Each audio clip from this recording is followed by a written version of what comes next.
蔡天鳳案件，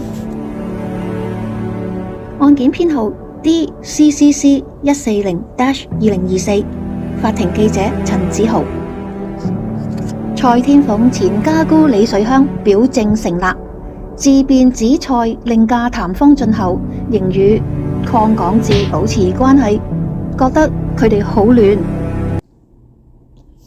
解釋2月22日鄺港智出門打算尋找蔡天鳳，閉路電視片段就顯示前年2月22日，即係2023年午夜，鄺港智就帶備行裝打算離開。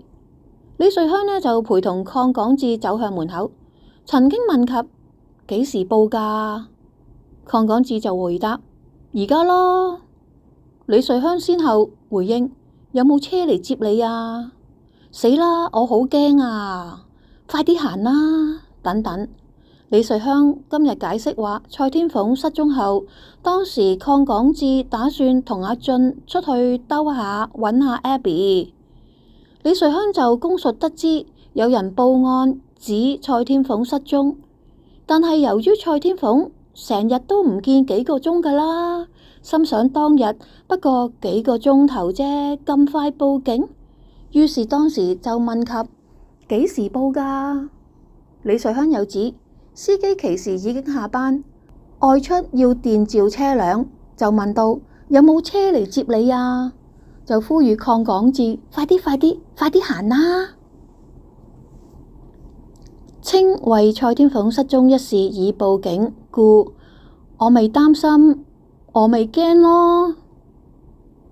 至於死啦，我好驚啊！李瑞香今日解釋就話當時係擔心蔡天鳳嘅父親，因為由蔡父斥資購買嘅加多利山單位入伙嘅時候，蔡父曾經上門睇到鄺港智衣物喺房內，即刻黑面怒斥：我俾錢係買俾兩個孫住㗎，做咩俾人住？後嚟蔡天鳳就安慰自己：你唔使理咁多啦，你繼續響度住就得㗎啦。李瑞香另外提到自己負責照顧個孫咁多年，同蔡天鳳向來都係只講育兒經，甚少論及金錢嘅事嘅。李瑞香又補充，又因為蔡天鳳失蹤一事已經報警，當時因此我未擔心，我未驚咯，咁話嘅。為我身有事一說解話，只見到鄺蔡攞阿俊着數。閉路電視片段顯示，李瑞香同張燕花通電話嘅時候，曾經話係我身有事啊，鳳媽，你都唔知 Alice 乜嘢事㗎啦。李瑞香今次就沉默咗半晌，慢慢就講明指，因為我見到 Alex 啊、鄺港智啊、同阿 Abby 啊、蔡天鳳啊，佢兩個根本就好好，一齊去攞阿俊嘅着數，所以我覺得呢啲係我嘅醜事，所以我唔想講，唔想提啊。被追問何謂攞着數嘅時候，李瑞香就講明鄺蔡關係依舊，直至到2023年都唔知道兩個人有冇離到婚，而鄺蔡兩人帶譚方俊賭錢係有佣收嘅。譚方俊求診嘅時候，蔡天鳳就同老爺報大數攞錢。家庭開支由鄺港智向蔡天鳳索要。李瑞香另指鄺蔡兩人合資做生意，自己都幾不過問，自己每個月獲丈夫鄺球以及長子鄺港傑各提供數千元，足以過活。另外，李瑞香有需要嘅時候，會向鄺港智索取金錢支付家庭嘅開支，包括照顧孫女孫仔、興趣班、導師費等、買菜、家用司機薪金等。鄺港智會再轉告負責理財嘅蔡天鳳，然後喺李瑞香化妝台上擺低幾萬蚊。聽聞蔡天鳳為鄺港智有女伴吃醋。李瑞香交代鄺蔡譚三人關係好好，成日都見面。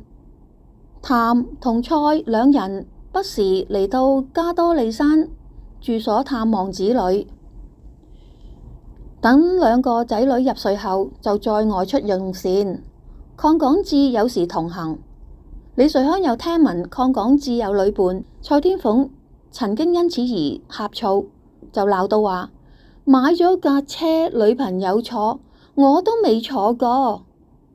鄺港智亦都透露過，玩下有啦，有人追我添。李瑞香指鄺港智經常去到廣州工作，只有新年先至會喺香港長期逗留。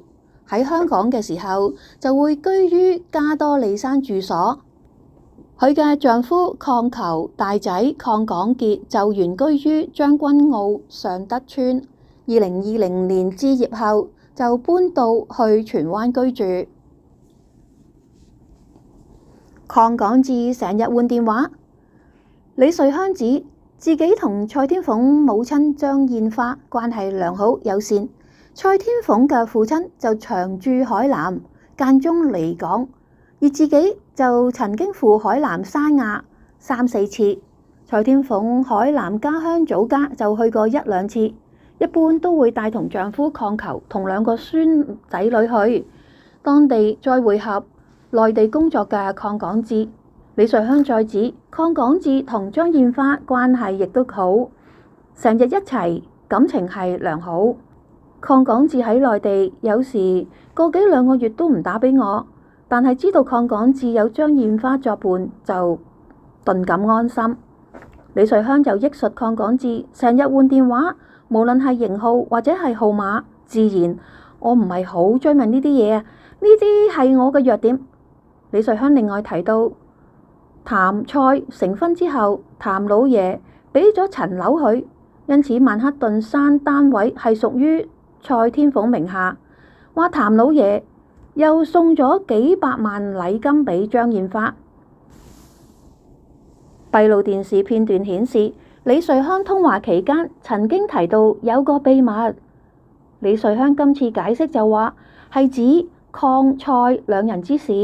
閉路電視片段又顯示，李瑞香曾經話：你諗下，連佢嚟我屋企，我都要叫佢去大堂傾。你明唔明啊？即係點解呢？我費事俾佢見到阿細佬嗰啲嘢啊嘛。李瑞香今日就話指佢意思，即係指警員。李瑞香為免警員得述鄺港智喺呢度居住，並且向蔡天鳳父親披露，遂要求警員喺住所大堂會面。李瑞香被控妨礙司法公正。今年65歲嘅被告李瑞香被控於2023年2月22日至2月23日期間喺香港意圖妨害司法公正，即係妨礙以及阻撓香港警務處對鄺港智嘅調查同拘捕，及其後因該調查同拘捕而可能引起嘅法律程序。方法係催促該鄺港智離開即將被調查嘅地點，向香港警務處提供虛假或誤導嘅資料，以及建議張燕花不向香港警務處提供資料，或向香港警務處提供虛假或誤導嘅資料。案件編號 DCCC 140-2024。